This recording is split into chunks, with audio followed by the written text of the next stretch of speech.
Today we are joined by three African powerhouses whose work encompasses music, memory, healing at large. We've got Somi, of course, is globally known for her jazz work, but not only that, migration, belonging, identity. It traces through some of her work as well. Joined by King Thandiswa Mazwai, who obviously uses her cultural and political voice to hold truth to power, and of course also assert our self-definition of what to be African is all about. And then we've got the soulful, introspective Msaki, whose work draws us inward, reminds us to heal, to pause, to reflect, and take stock as well. So we've got all three powerhouses together.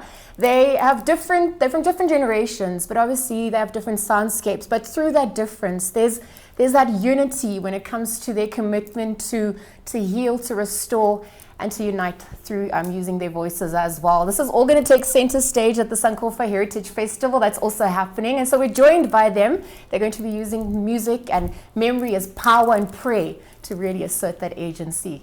Let's get into that conversation. Welcome. Thank you so much for joining us. Thank you. This is a lot. This is a lot, spiritually, mentally, emotionally, for our country. And so, Thandiswa, let me start with you, because you've decided it's time to go and fetch back what's been left behind through Sankofa, your album, but obviously through the Heritage Festival that's not come as a result. Yes. Tell us about that in this rushed world where we take stock and we fetch what needs to be held. Thank you for having us. In a way, the festival, although the festival is called Sankofa, it's really so much about looking forward as well, about what are we creating and leaving behind for future generations? What are we preserving? What do I consider to matter? What matters is different for everyone. But to me, what matters is memory, stories of our people, being a reflection of our time. And it is about giving people back a sense of our own pride, our own sense of understanding what our history really means outside of colonialism, outside of oppression, outside of all these kind of negative things. There's such an incredible history that if you're an African child and you went to school in Africa, well, especially in South Africa, you did not learn any of that history. We did not learn what was Kenyan history, what was Zimbabwean history, what was real South African history. Some of the things are only being learned now, in terms of Mapungube and all of that. So it's about preservation, about reclamation. You get to do this with friends. And you I get to do this with friends. Lots celebrate Absolutely. 30 years since your album. There's democracy for our country, 50 years on earth as well. So tell us a little bit more about all this culminates for you guys to unite your voices. Yeah, I am getting older. I'm turning 50 this year, so it's a big thing, and I felt like I have to do something. And I wanted it to be about my friends, and the community that we've built, because Sankofa Fest is really about that. It's about creating a community that centers love, healing, that centers togetherness, that centers Ubuntu, and through the friendships that I've had with Somi and Msaki, I've really felt that, I felt a true sisterhood, a true, a place where I can, be myself and find healing and find comfort and find direction. While I was doing the album itself, I was talking to both of them quite a lot, so.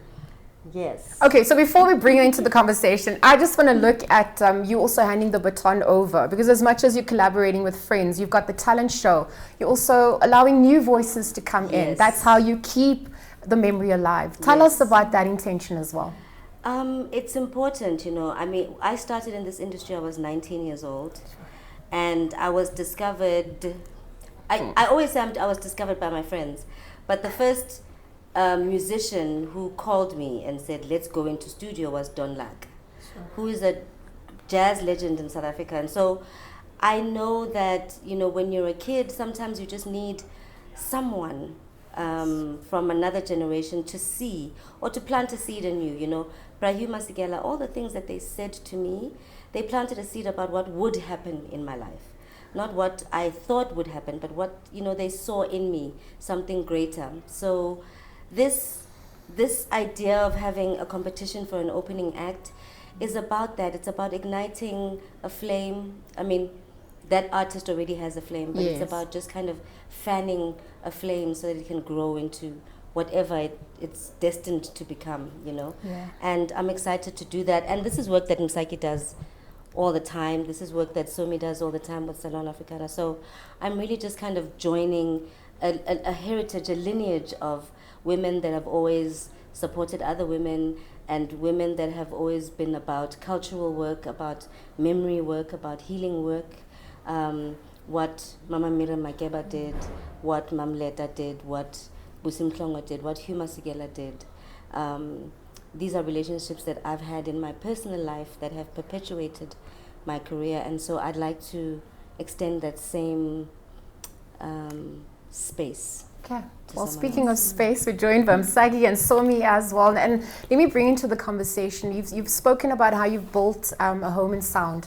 And so when we look at what that home looks like for you today, tell us about that journey, and just sitting with your friends here, knowing that you get to also be part of archiving history, but also being part of what the present times need as well. Sure. Wonderful question. Thank you so much for having me. Thank you, Ta, for this generous invitation and bringing us into space with you. I think the question about home through sound, I think for me, especially as somebody who's lived primarily in the diaspora, my sense of identity and home has been so fragmented, transnational, international, very much about the here and the there and the between, right? So what does it mean to stand in that tension? What does it mean to hold space for your own sense of identity, belonging, and hopefully in doing that, inspiring other people to feel a sense of grounding and home within themselves? Yes. What does that mean now in these times? I think that right now we have to stand exactly where we are, trust in all of who we are and all of the lives and prayers that have made us into who we are, that have manifested who we are in this moment, and to be unapologetically ourselves, unapologetically truth tellers, unapologetically acknowledge each other in the way that Ta is acknowledging us as sisters and friends, as community makers and people who are part of this sort of extended sisterhood and just community, not only here on the continent, but internationally. So I don't know if I've answered the question, but just this idea of really standing in who you are, right? Yeah. And hopefully that kind of, if you're honest with yourself, and that's the only way you can be honest with others and encourage them to be vulnerable and to speak truth. Absolutely. That's that space that you create. And Msaki, you live in that space in between. You draw us inward as well. And that pause is sacred. That pause allows us to give meaning to what's happening, especially in this world that's just so overwhelmed at this point. Can you tell us a little bit more about your own journey when it's come to listening and understanding who you are in relation to how fragmented the world outside is, designed to divide and conquer? It might be fragmented outside, but I'm constantly on my own journey to help integrate my fragmented self inside. And I think once that work starts to happen, I don't even have the permission to give it away yet, because it still has to work in me. And I was saying the other day that I haven't even written the songs that I need right now to heal from the things that I'm seeing and the things that my community is going through. And I'm almost in arrears, I'm playing catch up. And the songs that we've written, hopefully they'll outlast us, but it seems like when I think about my life as an artist, it feels burdensome. It feels burdensome to care and to feel.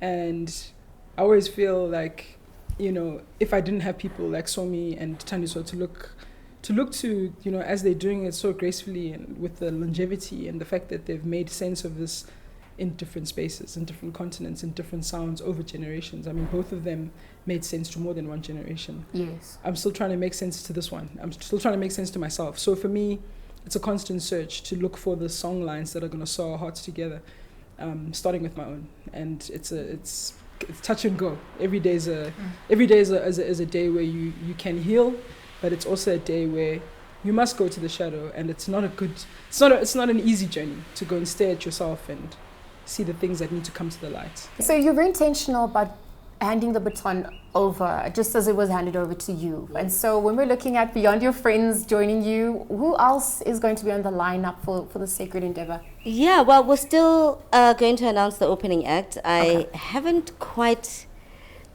pinned it yet. It's almost there. It's almost there. But some of the guests that are coming on my set, just because I'm doing a 50-year celebration thing, and I'm kind of going all the way back to like the Kwaito years, and so I have Thandintuli is coming. Okay. Madala Kunene is kind of the elder that's going to be anchoring the show, because I feel like every year we should have an elder at the show that anchors it and, you know, kind of gives it that gravitas. And I have Jasid is coming. I have but then you know who else is coming is, okay, when I mention these names, I think you're going to know the song, but this is Mandla Spikiri, Kamazu, and Kabelo Mabalane. So whoever's at home, when you hear these names, you know what the song is. Yeah, that song. So I'm just kind of bringing some people from my Kwaito years and just kind of taking it throughout the years. There's a resonance when it comes to authenticity and this connection and love and unity as well. How did you all meet? What's the story? Do you remember how we met? I do. We met actually at Brahu's funeral. We were in his sister's home, and you know, we were both very close to him, and I walked in and I was distraught, and I was here in South Africa, you know, it was like not at home but also at home in a way. But Thandiswa, we didn't know each other, and she just embraced me. We should talk more about how I met Msaki, because how did you and Msaki meet? I apparently I was at a show with you, and then I stole your bag so that you could come hang out with me or something. Sometimes I am totally ridiculous. She was headlining a show, and it was my first show in Joburg, and I still had sand in my pockets because I flew straight from East London. I swam that morning, very nervous, and watched you play with the not the muffins, the blackjacks. Not expecting such warmth from somebody that you see as an idol, you know, as well. Like, I don't think she knows who she is half the time, so which is maybe a good thing. But she was just like so warm, and even then, the next time I saw her, I had a long flight. I was going to the US, and I had a flight from the Eastern Cape. Had to wait at the airport the whole day, and she took me and cooked for me, and basically it was like, okay, well, you don't have to wait at the airport the whole day. You can come stay at my place and then drop me off at the airport in the evening. And instantly, just Joburg also felt like a foreign place as a small girl from the Transkei. Thank you to our powerhouses. They're part of our healing our nation, of course, reminding us who we are. We sat at the crossroads this morning of music, of memory, of migration, of meaning. It's all going to take center stage at the Sankofa Heritage Festival, as you heard it, 28th of February 2026. You know that tickets are selling out fast, but this is just a time for us to perhaps go and fetch, as it was reiterated, what needs to be held. And so, looking forward to all that action. We're edging closer. Thank you for joining us.